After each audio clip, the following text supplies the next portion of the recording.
Historia de la resurrección o reencarnación según los antiguos, por Milton Alonso Granados, Ministerio del Evangelio Eterno del Principio y Fin de los Siglos, Inc.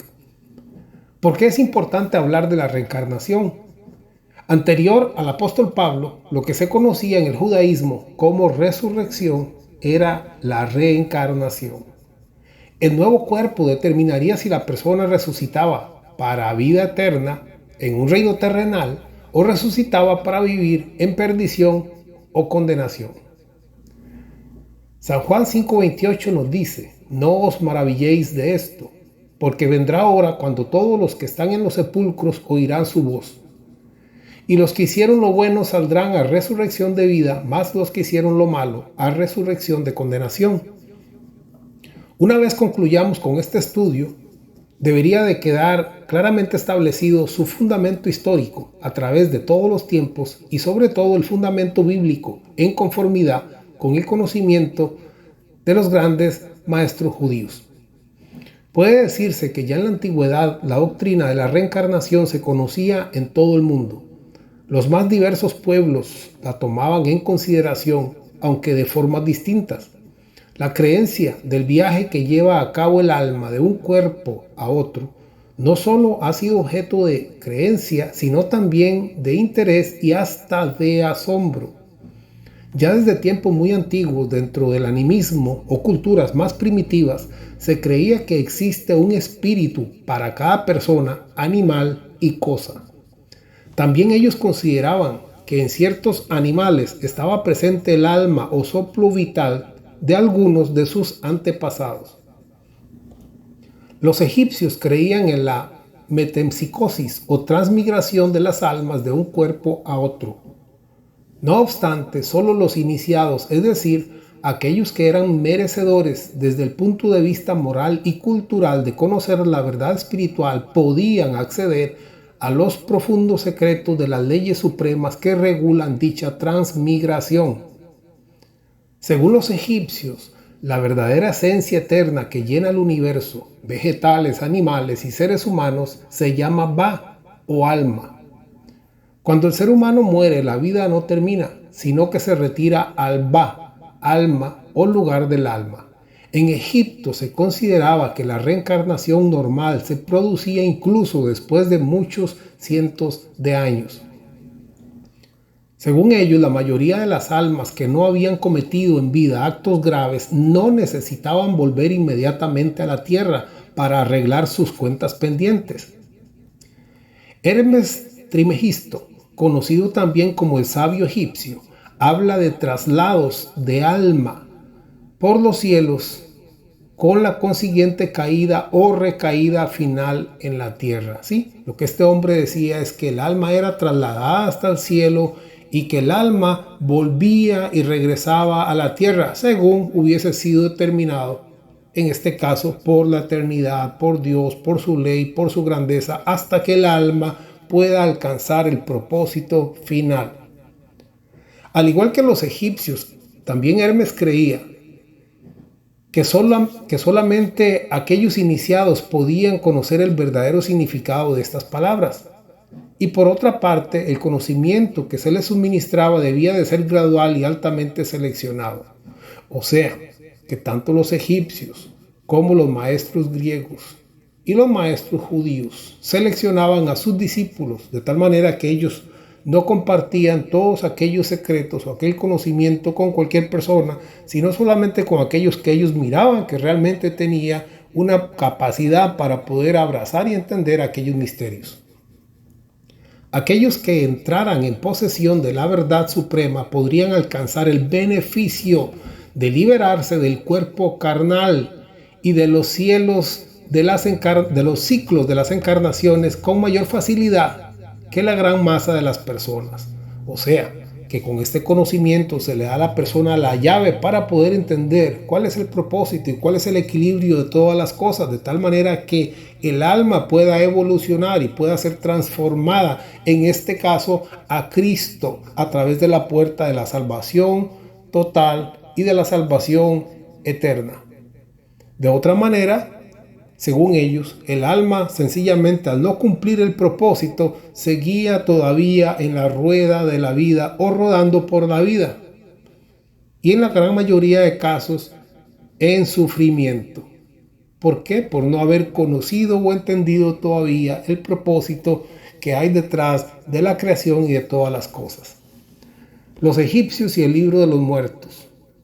Este libro fue escrito entre el año 1550 y 1650 a.C. Otro prestigioso punto de referencia para la espiritualidad del antiguo Egipto es el libro de los muertos, cuyo título es muy significativo. En él se daban unos consejos sobre la mejor forma de pasar del mundo terrenal a la dimensión ultraterrenal o a la dimensión eterna y espiritual. Morir significa unir la propia alma a la gran alma universal. Esto es lo que ellos dicen. Al menos durante el tiempo que se le ha concedido antes de una nueva encarnación. En este periodo de tiempo se concede el conocimiento de la divinidad, que también implica una posibilidad o una posible unión con ella. Sí, lo que ellos dicen es que cuando el alma asciende al cielo, ahí el alma viene a ser instruida, viene a ser enseñada y luego esa alma regresa. Sin embargo, ellos consideran que el alma, si ha alcanzado el propósito divino, entonces se queda una sola vez y para siempre en el cielo, unificada con el alma de Dios. Según este libro, algunas almas pueden unirse definitivamente, otras se ven obligadas a encarnarse, ya no en un ser humano, sino en un animal, y otras pueden asumir incluso una nueva forma de vida inferior o aún desconocida. Esto lo que quiere decir es que cuando ya las almas han cumplido muchos ciclos de reencarnación y la persona no quiere entender, entonces no como un castigo, sino que la misma energía que ha acumulado esa alma la lleva a una vida inferior para que de esa manera comience entonces el proceso de aprendizaje. Muchas veces el ser humano aprende solamente a través de la angustia, del dolor. Y entonces esa es la forma en que la vida ha preparado las cosas, de tal manera que de una u otra forma lleguemos a la línea de meta. Pero todo esto se hace no por juicio, sino más bien por amor y por justicia de Dios. Mitología egipcia. En esta historia, un rey de nombre Osiris es asesinado por su malvado hermano Set, quien le roba el trono. El rey Osiris luego es resucitado a través de la reencarnación. Este rey, según la historia egipcia, ahora reina no solamente sobre los vivos, sino también sobre los muertos como un dios. La esposa de Osiris, el rey, es la reina y también diosa Isis. Esta mujer tiene un hijo milagrosamente, pues ella quedó embarazada mientras el cuerpo del rey no había sido completamente resucitado. Del fruto de este embarazo nace Horus, quien llegaría a convertirse en Salvador y Dios. Horus sería quien vengara la muerte de su padre y además acabaría finalmente con todo el mal. Isis fue la diosa egipcia que custodiaba los secretos de la vida y de la muerte. Isis tenía dos hermanos que también desempeñaban una función importante a la hora de reencarnar las almas en un determinado cuerpo según hubiera sido sus acciones anteriores. Recapitulando, el dios Osiris o el rey Osiris, esposo de Isis, fue un primitivo y mítico rey de Egipto que fue asesinado por su hermano Set, quien lo partió en trozos y usurpó su trono. Después, la esposa de Osiris, Isis, recuperó y restauró el cuerpo de su esposo y concibió póstumamente un hijo con él. O sea, quedó embarazada cuando su esposo ya había muerto y su cuerpo todavía no había sido resucitado. Horus fue el producto de la unión de Isis y Osiris, quien al comienzo era un niño vulnerable protegido por su madre y después se convierte en el rival de Set por el trono. O sea, el hijo de Isis y de Osiris viene a pelear contra Set, quien fue el que matara a su padre, a Osiris. Entonces él se hace un rival de Set a la hora de querer quitarle el trono que éste le había quitado a su padre Osiris, cuando lo mató y lo cortó en pedazos. El conflicto, a menudo violento, termina con un triunfo de Horus, quien pone fin al reinado inicuo de Set y completa el proceso de la resurrección de Osiris, su padre. Osiris, después de ser asesinado, reinaba sobre el más allá. Según la historia egipcia, la muerte del rey y su posterior resurrección son un verdadero modelo del fenómeno que afecta a todas las almas y su resurrección o reencarnación. Osiris ahora viaja por el mundo permitiendo a las almas encarnarse en personas de todas las razas, cada vez más sabias y más devotas a la justicia y a la verdad. En esta historia de la mitología egipcia, el hermano de Osiris, Set, representa las fuerzas del mal, o sea, representan al diablo.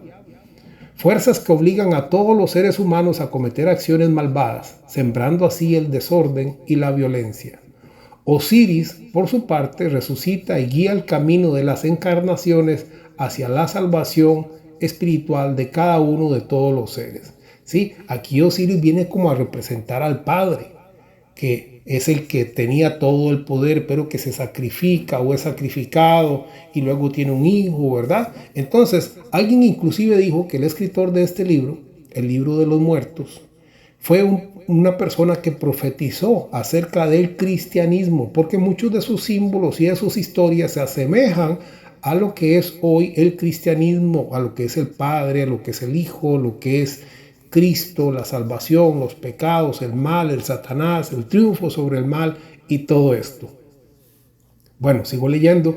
Según esta creencia, Set está siempre al acecho, o sea, el mal, pero finalmente el bien triunfará. En efecto, Horus, hijo de los esposos Isis y Osiris, una vez que derrota definitivamente a Set, se convertirá en el dios del cielo, quien ahora, con su potencia e inteligencia, lleva a la luz final a toda la creación. En la antigua religión egipcia, Horus simboliza el alma universal, que después del ciclo de todas las reencarnaciones de las almas, finalmente vuelve a unificarse con todas las almas que en busca de nuevas experiencias terrestres se habían desprendido de él. Sí, lo que dice acá es que en algún momento las almas se desprendieron del gran Horus y las almas vienen a querer vivir y experimentar, pero luego ellas se dan cuenta de lo que hicieron y vuelven nuevamente a Horus. Nuevamente esto es una simbología del Padre, el cual es el creador de todas las cosas, y cómo nosotros venimos de él y cómo por algún momento nos separamos queriendo aprender de la vida, las circunstancias de la vida, pero luego todo regresa nuevamente a él. Por esto es que, vuelvo a repetir, algunos creen que el escritor de este libro fue una especie de profeta, una especie de persona que habló sobre lo que habría de llegar a través del mundo de la fe y a través del cristianismo.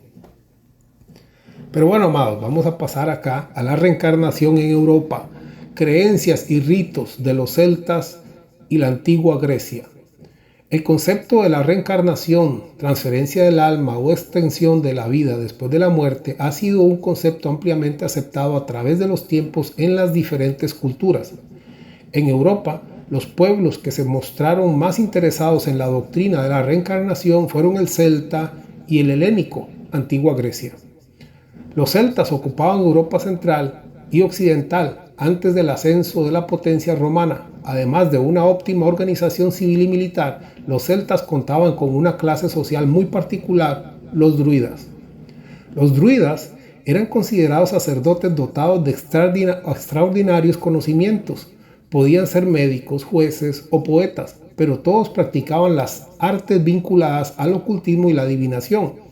Su conocimiento más profundo se refería precisamente al comportamiento del alma después de la muerte física.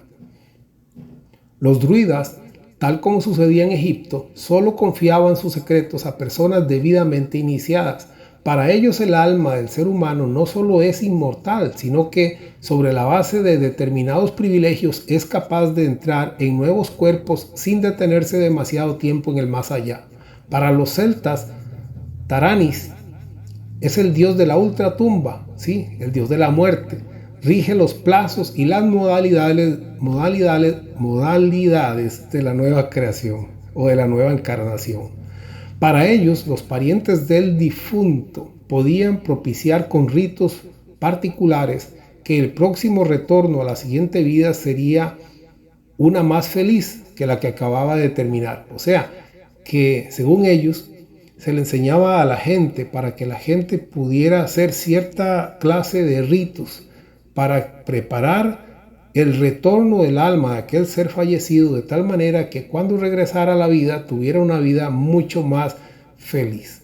Bueno, este es el número 1 de lo que hemos titulado Historia de la Reencarnación según los antiguos. No se pierda la parte número 2.